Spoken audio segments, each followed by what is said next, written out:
Purihin ng Diyos, purihin ng ating Panginoon. Alam mo ba kung paano mamuhay na dapat dito sa mundo? Sa Ebanghelyo ngayon makita natin na tinuturuan tayo ng Diyos na tayo ay dapat mamuhay katulad ng isang lalaki na nagpatayo ng bahay sa ibabaw ng bato at hindi sa buhanginan. Dahil dumating man ang bagyo, matibay pa rin ang bahay na nakatayo sa bato. Dito ay tinuturuan tayo ng Diyos kung paano tayo mamuhay na dapat dito sa mundo.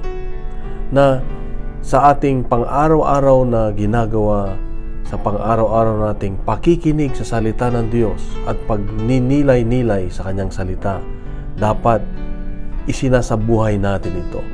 Sumusunod tayo doon sa kalooban ng Diyos at hindi lamang sa pandinig, hindi lamang yung nalalaman natin, kundi yung pati yung paggawa. Kapatid, sabi ng Diyos, hindi lahat ng tumatawag na Panginoon, Panginoon sa pagdating ng panahon sa pintuan ng kaharian ng Diyos ang makakapasok, kundi yung mga taong sumusunod sa kalooban ng Diyos.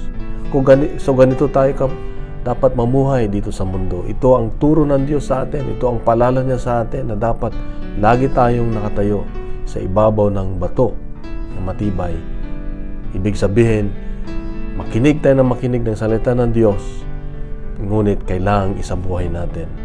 Sa mapagpalang Huwebes sa iyo at sa iyong mga mahal sa buhay, kapatid. God bless and God is good.